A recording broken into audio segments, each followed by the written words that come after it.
No. Thanks for watching. But more seriously, how good is Wuyang and where is he gonna fit in the meta?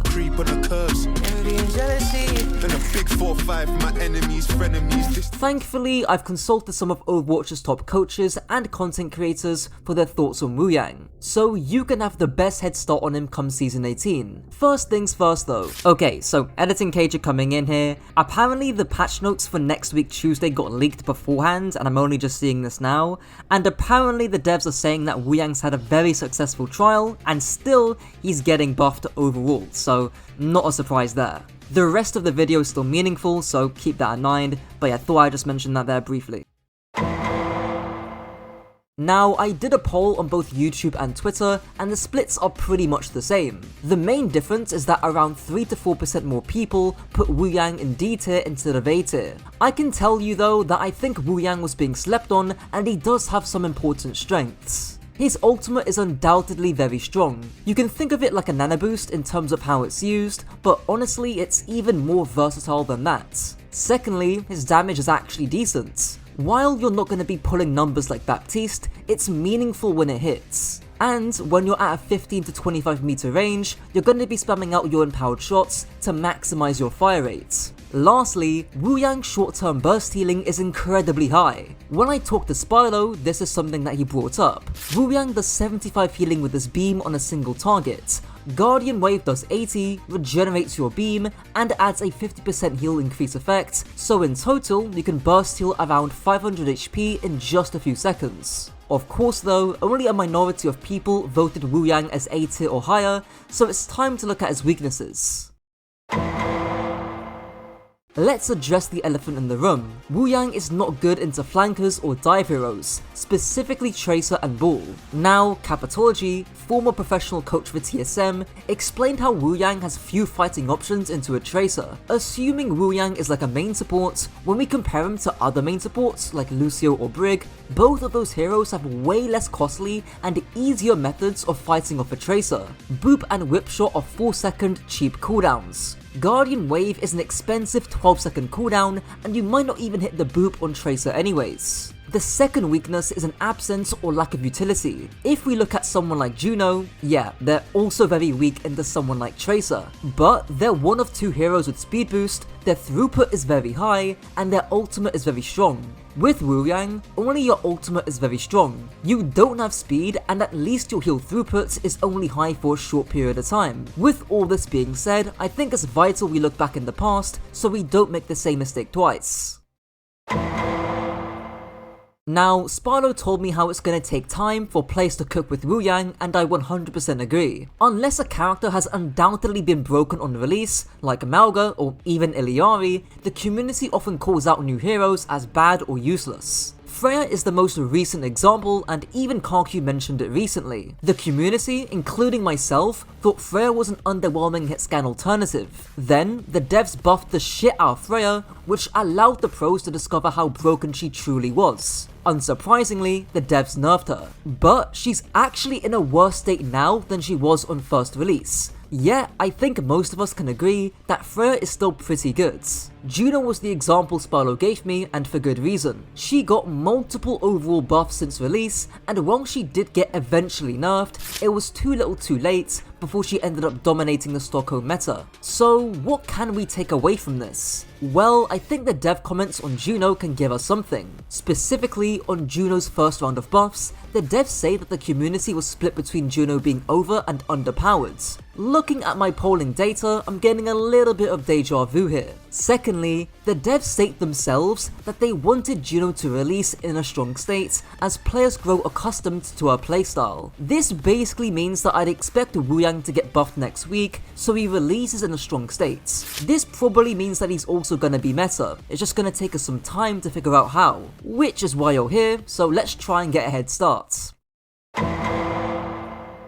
To give some background, back in 2021, there was a poke dive comp that involved Brig, Zen, Ball, Diva and Tracer. It's a comp that we've never seen make a return in the 5v5 format, partially because that extra tank helped to slow down the game, which made it easier for Zen to control the space around him. The line of thought here is that Wuyang can replace Zen in the comp. This is actually a suggestion that Kiriko made in his video. For dive, and you know, there's some like ball dive comps with like Zen Brig or like Zen Mercy back in the day, and you kind of do the same thing where like you can support your team in the distance with like chucking some long orbs onto a person that's about to get jumped on, and you can just give this to like a tracer. And when I talked to Coach Maeve, a top EU and NA coach, she told me that this could have some secretly high potential. There is a few things going for this comp.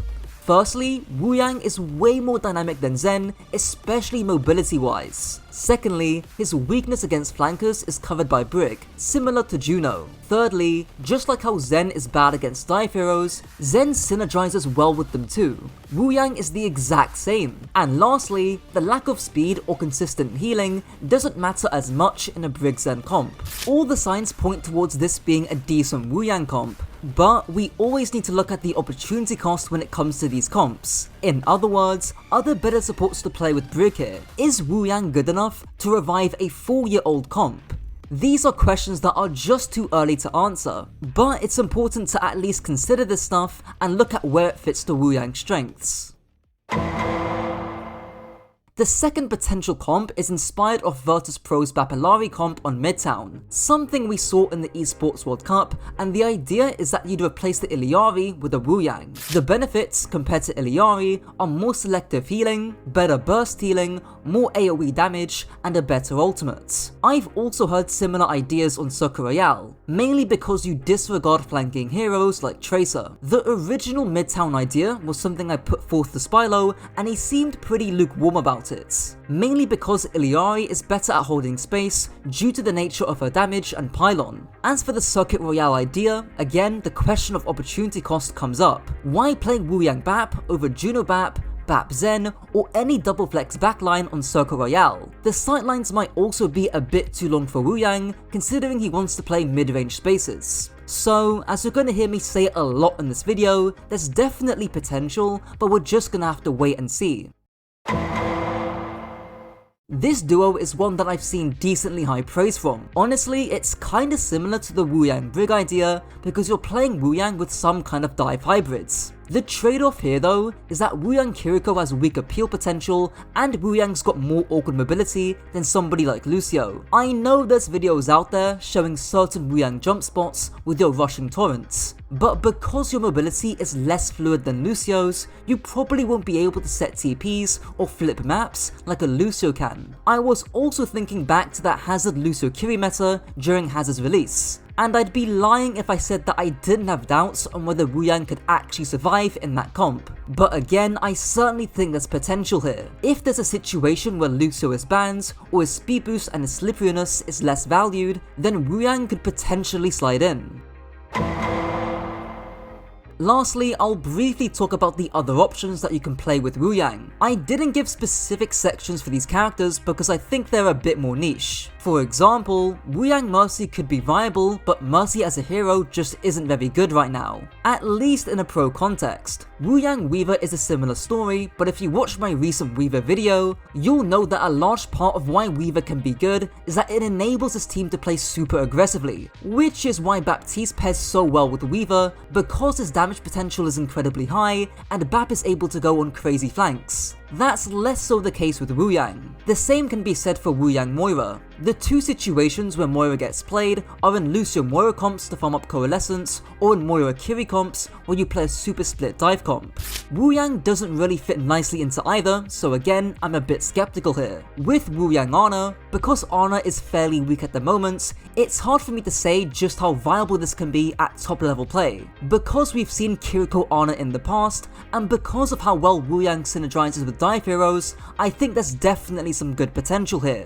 But that's all I can comfortably say for now. I'm gonna quickly couple in Wuyang Illari, Lucio and Zen here, mainly because they all have low consistent healing. And even if they could be decent options, I think the opportunity cost aspect is the main thing to consider here. In other words, it's not clear yet as to why you'd play Wuyang Lucio over something like Bap Lucio or Kiri Lucio, but that could become clear in the future. Who knows? Lastly, as for Wuyang Juno, I think there's high potential value on the right map with the right bans. We've seen Juno Illari before, so I don't think it's out of the question for Wuyang to take over Illari in the comp. But I fear Tracer and Dive in general might just eat this backline for breakfast, so it'd have to be on maps where Dive is very hard to play. And again, opportunity cost, this would need to be better than the current Juno Illari comp.